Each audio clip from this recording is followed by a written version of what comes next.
Pak Anies, waktu Bapak adalah 4 menit dimulai dari sekarang.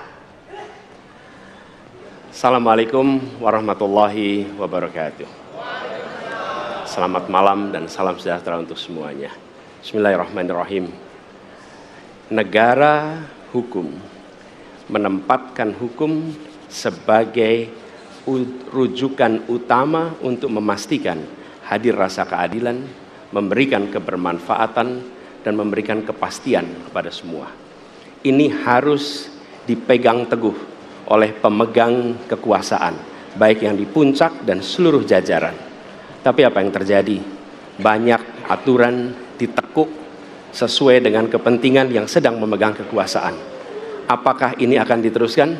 Tidak. Ini harus diubah. Ini harus dikembalikan.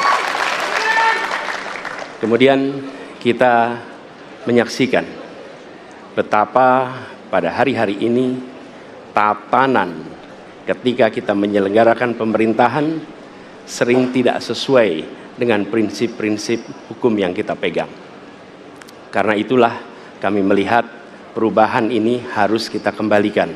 Negara ini adalah negara hukum, bukan negara kekuasaan. Dalam negara hukum, kekuasaan diatur oleh hukum. Dalam negara kekuasaan, hukum diatur oleh penguasa. Dan kita tidak menginginkan itu terjadi. Pada saat ini, kalau kita lihat hukum itu harusnya tegak begini. Inilah hukum. Dalam kenyataannya, dia bengkok. Dia tajam ke bawah, dia tumpul ke atas. Dan kondisi ini tidak boleh didiamkan, tidak boleh dibiarkan, dan harus berubah. Karena itu kita mendorong perubahan. Mengembalikan hukum menjadi tegak kepada semuanya.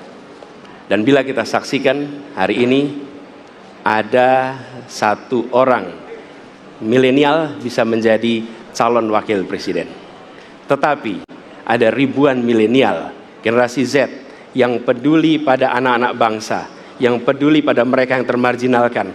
Ketika mereka mengungkapkan pendapat, ketika mereka mengkritik pemerintah, justru mereka sering dihadapi dengan kekerasan, dihadapi dengan benturan, dan bahkan gas air mata.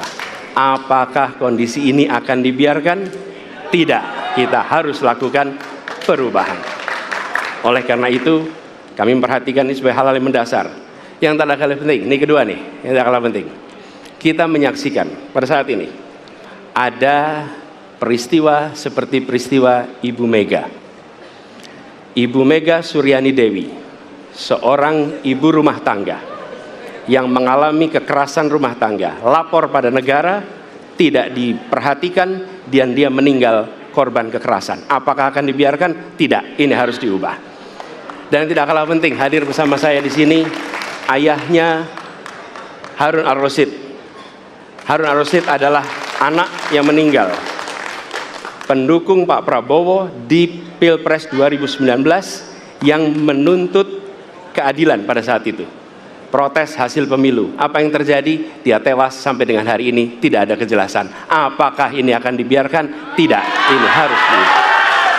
Karena itu, kami mendedikasikan diri hadir untuk memberikan komitmen bahwa dari puncak sampai ke bawah kami akan tegakkan hukum pada siapa saja. Kami kembalikan marwah kehidupan bernegara yang menempatkan hukum sebagai tempat yang paling tinggi.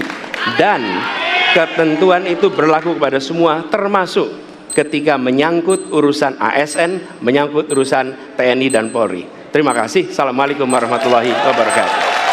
Terima kasih. Bapak Anies, kami persilakan kembali ke tempat. Berikutnya kami persilakan. Harap tenang. Harap tenang. Harap tenang. Harap tenang para pendukung, harap tenang. Hadirin, kita akan harap lanjutkan tenang. ya. Harap tenang.